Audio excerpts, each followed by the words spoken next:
ஆதாரங்களுக்காக நான் பதிவு பண்ணேன், டேப் ஆதாரம் இருக்கு, வீடியோ ஆதாரம் ஓ இருக்கு. அப்படியா? இந்த சம்பவம் பேசுறதெல்லாம் இவர் செய்தியாளர் காமராஜ் கிட்ட அப்பவே இருந்தது இல்ல? ஓ அப்படின்னு இருக்காரு. அதையும் காட்டி நமக்கு இன்னொரு பயம், ம், ஏதாவது தேவையில்லாத வேலை. இது வரைக்கும் நம்ம பேசிட்டு இருக்கிறது ஒரு எல்லையோடு இருக்குது. ம். கேமராவுக்கு இதை எடுத்துக்கப்புறம் ஏன்னா அவங்க தலைமறைவா இருந்துட்டு இருக்கிறவங்க, அதுக்கு எதிராக போகுங்கிற ஒரு அச்சம் அவங்களுக்கு கண்டிப்பா இருக்கும். கண்டிப்பா. அதனால அதை கேட்டுட்டு தான் எடுக்கணும் அப்படிங்கிற முடிவு. முழுசா கேட்கறதுக்குன்னு உட்கார்ந்துருக்கீங்க. அப்புறம் இன்னொரு சப்போர்ட் என்ன, இந்த சுப்ப வந்து பேச்சில் அவ்வளோ வல்லமை உள்ளவர் இல்லை. கேட்டா கேட்ட கேள்விக்கு பதில்.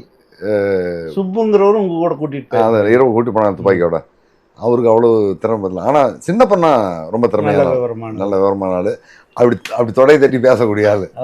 பக்கத்தில் நெருங்கி உட்காந்து அந்த அளவுக்கு ஆமாண்ணா அப்படி சட்டையெல்லாம் அப்படி பிடிச்சிருவார். அந்த அளவுக்கு ரொம்ப இணக்கமாக பேசக்கூடிய ஆள். அவர் வந்தாருன்னா தான் நம்ம வேலையை ஆரம்பிக்கணும் அப்படின்னு வச்சிருக்கிறீங்க. நம்ம மனசுக்குள்ள வச்சிருக்கோம். நம்மளுக்கும் எதையாவது கிட்டப்பா கேட்ட சிக்கல். கண்டிப்பா.